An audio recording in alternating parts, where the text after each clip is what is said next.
প্রথমেই আপনাকে entry ticket কেটে নিতে হবে 20 টাকা পার হেড। আর আপনারা যদি বেশ দূরে থেকে আসেন তাহলে এখানে গেস্ট রুমেও থাকা এবং খাওয়ার ব্যবস্থা রয়েছে। এর জন্য আপনাকে আগে থেকেই বুকিং করে রাখতে হবে। এই নাম্বারে বুকিং করতে পারেন।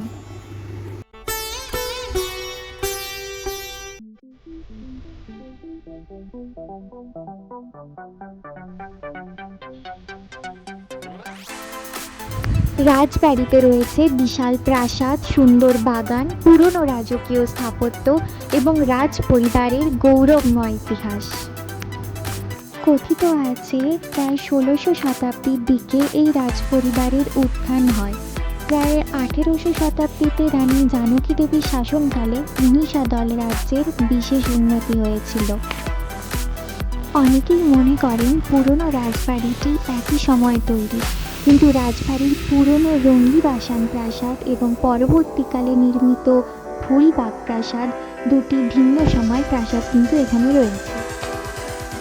বর্তমান রাজবাড়িটি ফুলবাগ প্রাসাদ নামে পরিচিত, যা 1934 সালে রাজা দেবপ্রসাদ গর্গের সময় নির্মিত হয়েছিল। রাজা দেবপ্রসাদ গর্গ সাধারণ মানুষের কাছে বড় রাজা নামে পরিচিত ছিলেন। ভিডিওটির শেষে পুরনো রাজবাড়িও আপনাদেরকে দেখাবো। প্রাসাদটির স্থাপত্যে ইউরোপীয় ও ভারতীয় নকশার এক সুন্দর সমন্বয় দেখা যায়। এর বিশাল স্তম্ভ, প্রশস্ত বারান্দা, অলঙ্কৃত কক্ষ এবং সুপরিকল্পিত বাগান আজও পর্যটকদের মুগ্ধ করে তোলে।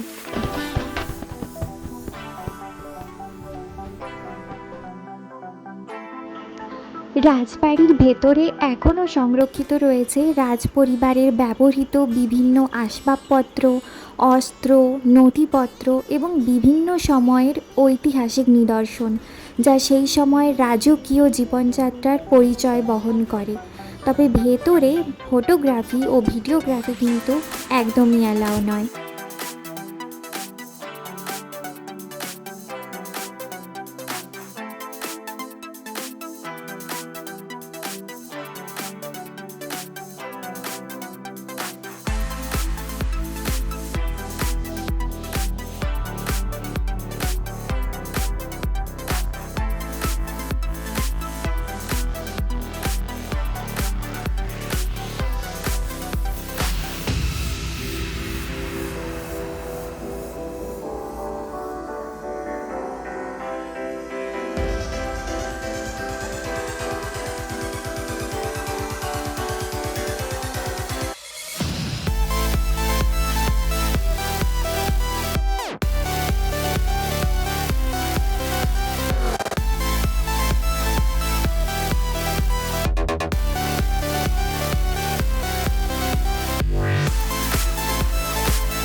অন্দরমহলে কিছুক্ষণ কাটানোর পর আমরা চলে এলাম রাজবাড়ির বাইরে।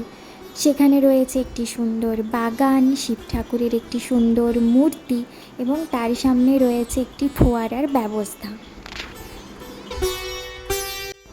বেশ খানিকটা দূরে রয়েছে একটি দোলনা এবং একদিকে রয়েছে মহারাজা দেবপ্রসাদ গর্গের একটি স্ট্যাচু।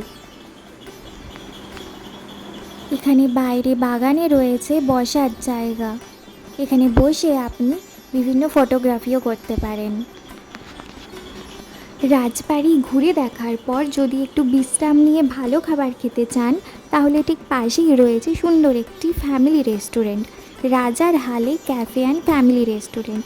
এখানে ভারতীয় খাবার, চাইনিজ এবং বিভিন্ন জনপ্রিয় পদও পাওয়া যায়। এখানে আমরা অর্ডার করেছিলাম জিরা রাইস, দই কাতলা, আলু পোস্ত আর ভেজিটেবল ডাল এবং মাটন কষা। এদের সব খাবারগুলোই খুবই ভালো ছিল। আলু পোস্ত, দই কাতলা খুব ভালো ছিল, তবে আপনারা এখানে এলে একবার দই কাতলা আর মাটন কষা ট্রাই করে দেখতেই পারেন, দুটোই খুবই সুন্দর হয়েছিল।